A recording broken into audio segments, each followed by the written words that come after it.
O Titanic afundou no começo do século XX, levando mais de 1.500 vidas. Mas alguns passageiros escaparam e viveram para contar histórias impressionantes. De coragem a polêmicas e até a situações inacreditáveis. Essas são 16 histórias reais de sobreviventes do Titanic. O único operador de rádio sobrevivente do navio.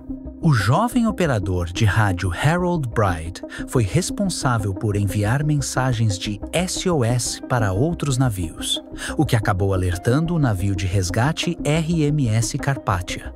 Sem ele e os outros operadores, dificilmente alguém teria sobrevivido.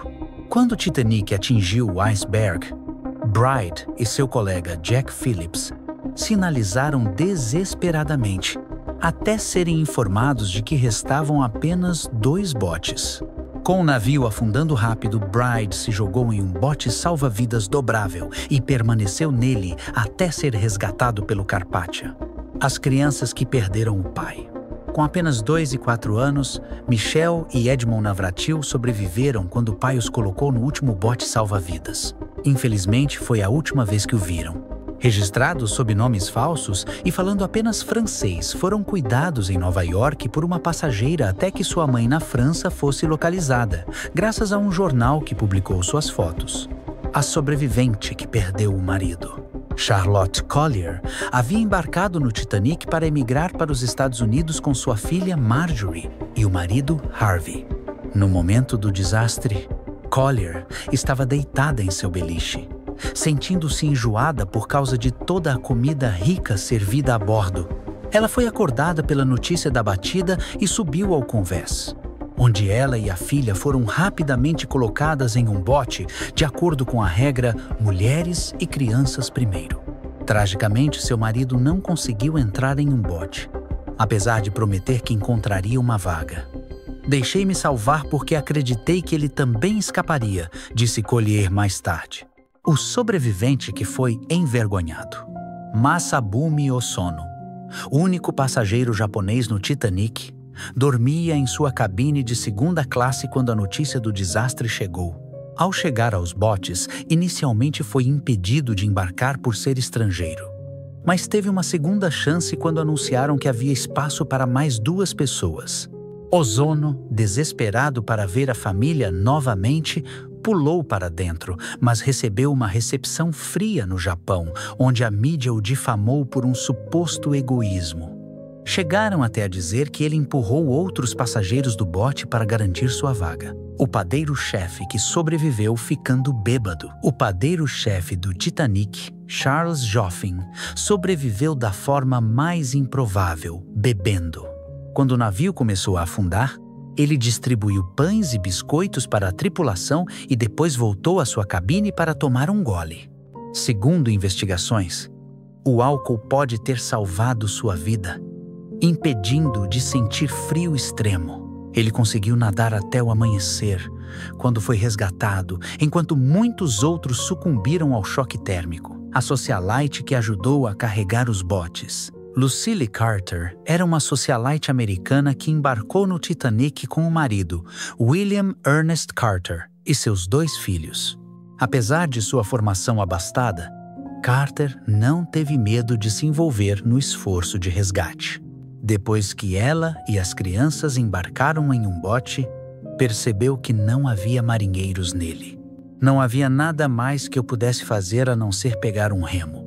Inicialmente achou que o marido havia morrido, mas ele conseguiu uma vaga em outro bote e reapareceu no Carpathia no dia seguinte.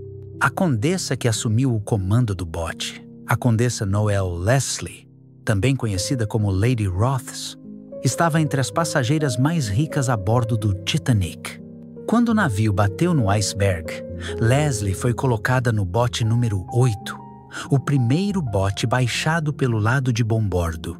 Uma vez lá, assumiu o leme por mais de 1 hora, para permitir que o marinheiro descansasse e cuidou de seus companheiros de bote, consolando uma jovem espanhola que havia perdido o marido na tragédia. Ela saiu do desastre como heroína, mas evitou qualquer publicidade que tentasse pintá-la assim. O segundo oficial que quase morreu Quando os botes foram lançados, Charles Lightoller trabalhava como segundo oficial e ficou encarregado de colocar os botes na água. Ele aplicou estritamente a regra de que apenas mulheres e crianças deveriam embarcar, e dizem até que ele começou a brandir um revólver. O próprio Lightoller esperava morrer. Quando o Titanic afundou, ele se lançou ao oceano e nadou até um bote virado, ao qual 30 pessoas se agarravam. Ele as instruiu a mover o peso para ajudar a impedir que o bote virasse, o que acabou ajudando todos, exceto 3 passageiros a sobreviver até que o navio de resgate chegasse ao amanhecer. O coronel, que foi herói anônimo. Um coronel do Exército dos Estados Unidos e historiador amador, Archibald Gracie, o quarto, vinha de uma família rica e comprou uma passagem de primeira classe no Titanic. Quando o navio começou a afundar, ele correu para ajudar mulheres e crianças a embarcar nos botes, ajudando o segundo oficial, Charles Lightoller, até que todos estivessem cheios. Ele embarcou em um bote dobrável com o restante da tripulação do navio, mas este virou rapidamente e ele passou a maior parte da noite agarrado à parte de baixo. Embora Gracie tenha sobrevivido, ele pegou hipotermia severa por causa das águas geladas e, infelizmente, faleceu apenas 8 meses depois. A atriz que estrelou um filme sobre o desastre, Dorothy Gibson, atriz e cantora do cinema mudo, viajava com sua mãe. Elas jogavam cartas quando ouviram um estrondo longo e doentio. Ambas entraram no bote número 7, o primeiro a ser lançado. Um buraco no bote causou pânico, mas os passageiros o tamparam com roupas. Apenas 5 dias depois da tragédia, Dorothy foi obrigada a reencenar tudo em um filme sobre o Titanic. Ela abandonou a carreira logo depois. O professor de ciências que escreveu um livro sobre o Titanic, Lawrence Beasley, era professor de ciências no Dulwich College, em Londres, quando comprou uma passagem de segunda classe no Titanic.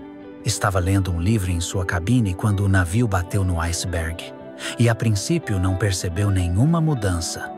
Mas logo notou uma quietude repentina e deixou a cabine para ver os botes já sendo preenchidos.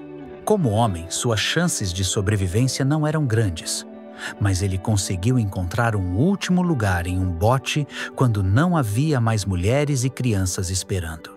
Ele foi uma das primeiras pessoas a escrever um livro sobre a tragédia, publicado apenas 9 semanas depois. A socialite que foi apelidada de Inafundável, Margaret Molly Brown, ativista pelos direitos das mulheres e da educação dos pobres, estava no Egito quando recebeu notícias de que seu neto estava doente. Comprou passagem no Titanic para voltar aos Estados Unidos. Durante o naufrágio, ajudou a organizar os botes, distribuiu mantas e comida e até pegou um remo. Foi imortalizada no musical The Unsinkable Molly Brown, em 1960.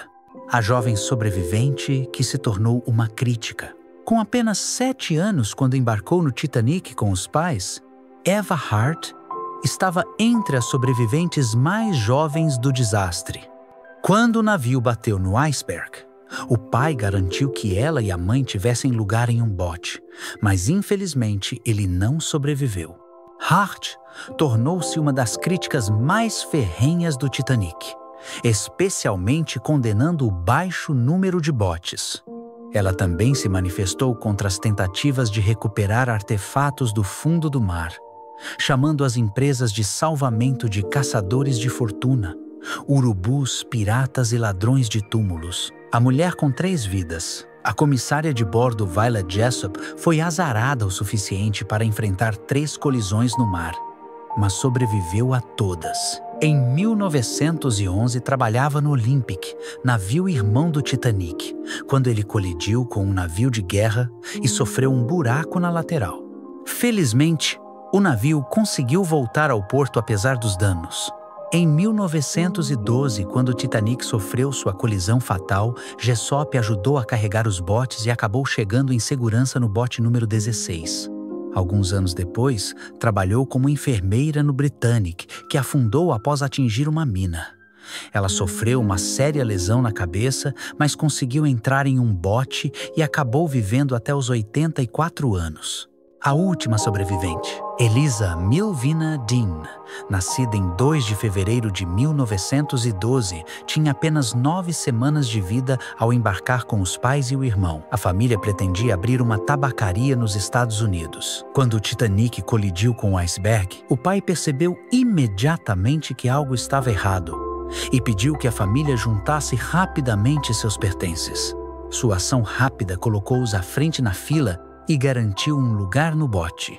Milvina foi a última sobrevivente do desastre, falecendo em 2009, aos 97 anos. O padre que fotografou a vida a bordo, o padre jesuíta irlandês Francis Browne, ganhou uma passagem para o Titanic de seu tio. Fotógrafo entusiasta, começou a tirar fotos no momento em que o navio partiu de Southampton e fez amizade com um casal americano, que o incentivou a ficar para a segunda etapa da viagem. Ele enviou um telegrama ao seu superior pedindo licença, mas recebeu a resposta: "Saia desse navio." Assim, Browne desembarcou em Cove, na Irlanda, 2 dias antes de o Titanic encontrar seu fim. As imagens que ele fez só foram descobertas em 1985 e estão entre as melhores coleções de fotos do Titanic que temos hoje. Qual dessas histórias mais impressionou você? Deixe seu comentário e, se curtiu essa viagem pelo passado, se inscreve no Anedota para não perder os próximos vídeos.